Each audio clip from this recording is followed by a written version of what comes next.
ನಾವು VC form ಪಕ್ಕ ಹೊಳಲು ಅಂತ ದುದ್ದ ಹೋಬಳಿ ಮಂಡ್ಯ ತಾಲೂಕು ಮಂಡ್ಯ ಜಿಲ್ಲೆ. ಇದ್ರ ಹೆಸರು ಮಲ್ನಾಡ್ ಗಿಡ್ಡ ಅಂತ, ಶ್ವೇತ ಕಪಿಲ. ಇದರಲ್ಲಿ ಏನು ಸ್ಪೆಷಲು ಅಂದರೆ ಇಲ್ಲಿ ಈ ಹಸುವಿಂದು ಹಾಲು ಗುಣಮಟ್ಟ ಚೆನ್ನಾಗಿರುತ್ತೆ. ನಾವು ಇದು ಮನೆಗೆ ಹಾಲು ಪರ್ಪಸ್ಗೆ ಮತ್ತು ನಮ್ಮದು ಆರ್ಗ್ಯಾನಿಕ್ ಕೃಷಿ ಮಾಡೋಣ ಅನ್ನೋ ಒಲವಿತ್ತು, ಅದಕ್ಕೋಸ್ಕರ ತಂದಿದ್ವಿ. ಈಗ ಇದರಿಂದ ಜೀವಾಮೃತ ರೆಡಿ ಆಗ್ತಾ ಇದೆ, ಎರೆಹುಳ ಗೊಬ್ಬರನ ರೆಡಿ ಮಾಡ್ತಾ ಇದ್ದೀವಿ. ಆಮೇಲೆ ದೇಸಿ ಹಸುನ ಸಂರಕ್ಷಣೆ ನಮ್ಮ ಗುರಿ ಇತ್ತು. ಇದು ದಿನೇ ದಿನೇ ದಿನೇ ದಿನೇ ಕಡಿಮೆ ಆಗ್ತಾ ಇದೆ. ಬರೀ ಮಲೆನಾಡಲ್ಲಿತ್ತು, ಎಲ್ಲ ಭಾಗದಲ್ಲೂ ಇದು ಸಾಕ್ಬೋದು ಅನ್ನೋದು ಕಾನ್ಸೆಪ್ಟು ಜನಕ್ಕೆ ಅರಿವು ಮೂಡಿಸ್ಬೇಕು ಅಂತ ಕೃಷಿ ಮೇಳಕ್ಕೆ ಕಟ್ಟಿದ್ದೀನಿ. ಆಮೇಲೆ ಜನ ಎಫ್ಗೆ ಅದು ಒಂದು ಬಿಸ್ನೆಸ್ ಆಗಿ ಮಾಡ್ಕೊಳ್ಳಿ, ಅದ್ರ ಜೊತೆಗೆ ಈ ಥರದ್ದೊಂದು ಅದರಲ್ಲಿ ಹಸುದು ಅದಕ್ಕೆ ಏನು ಹಾಕ್ತಾರೆ ಅದರಲ್ಲಿ 5% ಇದಕ್ಕೆ ಹಾಕಿದ್ರೂ ಒಳ್ಳೆ ಗುಣಮಟ್ಟದ ಮಕ್ಕಳಿಗೆ ಹಾಲು ಕೊಡುತ್ತೆ. ಇದು ಡಿಪೆಂಡ್ ಅಪ್ ಒಂದು ಮಿನಿಮಮ್ 1 ಲೀಟ್ರ್ ಕೊಡುತ್ತೆ.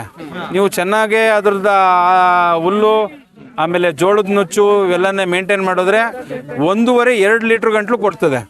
ಆಮೇಲೆ ಇದ್ರದ್ದು ಕೊಬ್ಬಿನಂಶ ಚೆನ್ನಾಗಿರ್ತದೆ. ತುಪ್ಪ ಎಷ್ಟು ಏನು ಕೊಡುತ್ತೆ ಅದು ನೀವು 100 ಗ್ರಾಮ್ ತಿನ್ನೋದೇ ಇದು 5 ಗ್ರಾಮ್ ತಿಂದರೆ ಸಾಕು.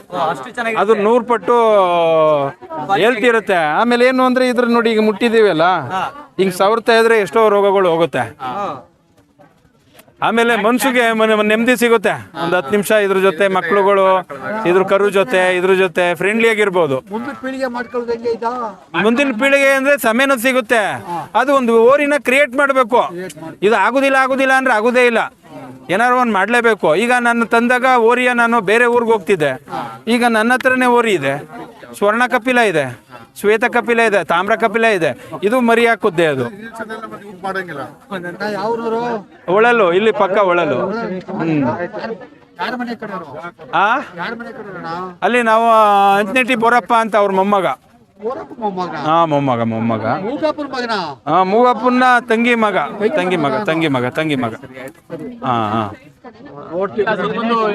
ಇದ್ರ ಬೆಲೆ ಅಂದ್ರೆ ನನ್ಗೆ ಐಡಿಯಾ ಇಲ್ಲ. ಇದೇನು ಅಂದ್ರೆ ನಾನು ದೇಸಿ ತಳಿ ನನ್ನ ಮನೆ ಇದು ಅಂತ ತಂದದ್ದು. ಅಲ್ಲ, ನನ್ನ ಇದು ಡಿಪೆಂಡ್ ಅಪ್ ರೇಟ್ ಇರ್ತದೆ.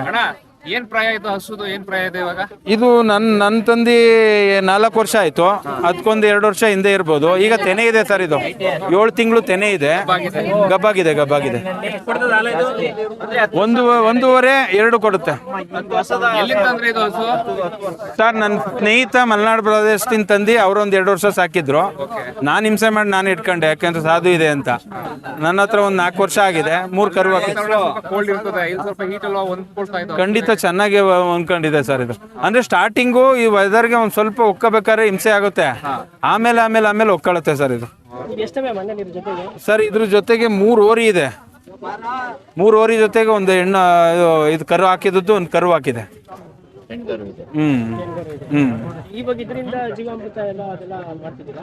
ಜೀವಾಮೃತ ಮಾಡ್ತಾ ಇದ್ದೀನಿ. ಎರೆಹುಳು ಗೊಬ್ಬರಕ್ಕೆ ಯೂಸ್ ಮಾಡ್ಕೊಳ್ತಾ ಇದೀವಿ ಇದನ್ನ.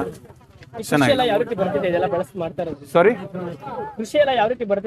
ಕೃಷಿ ಅಂದ್ರೆ ಏನು ಸರ್? ಈಗ ಅಡಿಕೆಗೆ ಈಗ ನಾನು ಅಡಿಕೆನೂ ಹಾಕಿದ್ದೀನಿ, ಬಾಳೆನೂ ಹಾಕಿದ್ದೀನಿ. ಬಾಳೆಗೆ ಕೆಮಿಕಲ್ ಜಾಸ್ತಿ ಯೂಸ್ ಮಾಡ್ತಿದ್ರು, ನಾನು ಕೆಮಿಕಲ್ ಯೂಸ್ ಮಾಡಿಲ್ಲ. ಯಾವ ರೋಗನೂ ಬರ್ತಾ ಇಲ್ಲ. ಆಮೇಲೆ ಈ ಇದ್ರ ಬುಡ ಚೆನ್ನಾಗೆ ಇದಾಗುತ್ತೆ. ಸ್ಪ್ರಿಂಕ್ಲರ್ ಅಲ್ಲಿ ಇದ್ರದ್ದು ಕೊಡ್ತಾ ಇದ್ರೆ ಗಂಜಲದ್ದು ಜೀವಾಮೃತ ಮಾಡಿ ಚೆನ್ನಾಗಿ ಬುಡ ಡೆವಲಪ್ ಆಗುತ್ತೆ, ಫೈನ್ ಆಗಿರುತ್ತೆ. ಸಂತೋಷ್ ಅಂತ ಹೇಳಿ. ಸೆಮೆನ್ ಮಂಡ್ಯ ಸಿಗುತ್ತೆ. ಈಗ ಆಲ್ಮೋಸ್ಟ್ ಆಲ್ ಒಂದು ನಮ್ಮ ಮಂಡ್ಯ ತಾಲೂಕಲ್ಲೇ ಒಂದು 6-7 ಜನದ್ದು ಇದ್ರದ್ದು ಓರಿ ಇದೆ.